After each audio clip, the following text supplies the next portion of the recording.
Hey there people, Matt Lieberman here. A life-saving drug has seen its price skyrocket, terrifying those who need it most. Meanwhile, Colombia signed a historic peace accord while Uber has a historic loss, and astronomers have discovered a potentially habitable planet just outside of our solar system. This is The Loop.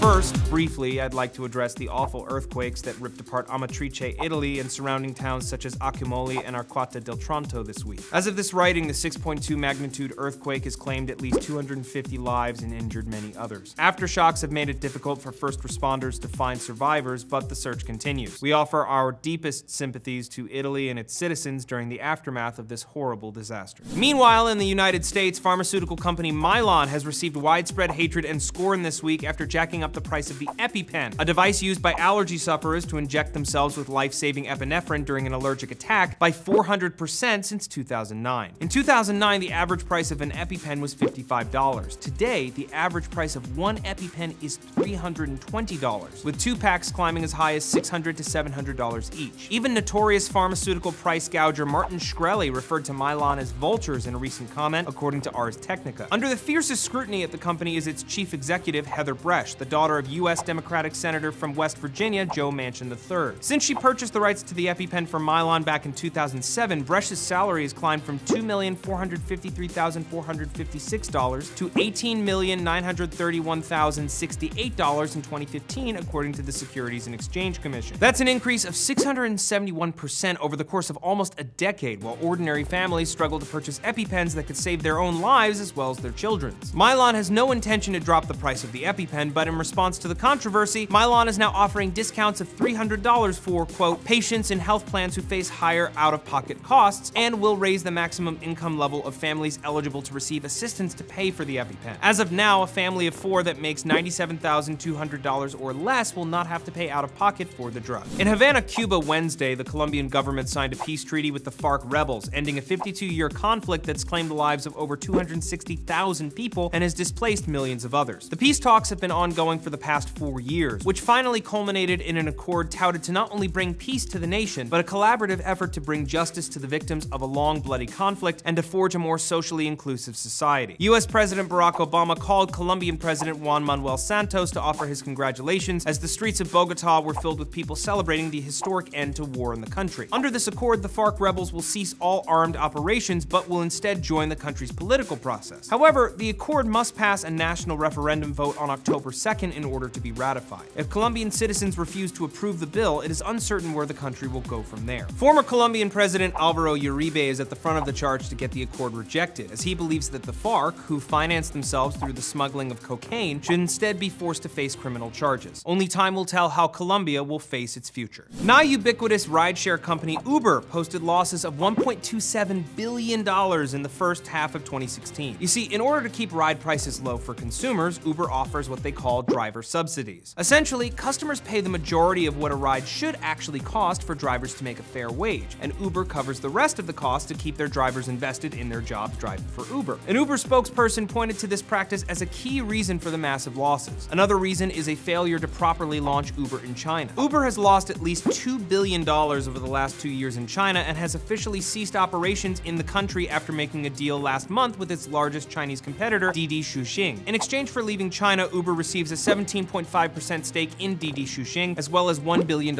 in capital. In its investor call last Friday, Uber representatives said that the company will not see any other losses in China after the end of this month. $1.2 billion is a lot of money to lose in any world, but in tech, it's a nearly unheard of figure. Amazon made headlines worldwide back in 2000 for losing $1.4 billion in 1 year. Uber lost over $2 billion in 2015 and will likely beat that number in 2016. Despite its losses, Uber still has some $8 billion in the bank and maintains between 84 and 87% market share in the rideshare world, so it's not going anywhere. But one wonders how much money the company will lose before the year's end, or if they will start to raise prices for consumers to maintain their bottom line. And finally, astronomers have found a potentially habitable planet about 30% larger than the planet Earth, orbiting the red dwarf Proxima Centauri. The planet, dubbed Proxima b, orbits its host star roughly once every 11 Earth days, as it's far, far closer to its host star, some 4.7 million miles compared to our 90,000 3 million mile distance from our sun. This is because red dwarf stars are much cooler and offer far less light than stars like Earth's sun. Because Proxima b is so close to its sun, it's tidally locked, which means that while it does revolve around Proxima Centauri, it does not actually rotate on its axis. One side of the planet is always facing the sun and one side is always facing away. This makes the search for life interesting, as half the planet should be uninhabitable. Now, Proxima Centauri does emit flares that produce intense radiation. Proxima b, therefore, has a much higher level of X-ray radiation than Earth does. However, in the journal Nature, astronomer Artie Hatzis posits that there may be a magnetic field on the planet that protects it from such radiation. At this time, there is still much to learn about the planet, but it exists in Proxima Centauri's habitable zone, and the race is on to discover whether or not it is home to life. So now I want to hear from you. How do you feel about these stories? Let me know down in the comments below. Like this video, subscribe to the channel, and until next time, I'm Matt Lieberman,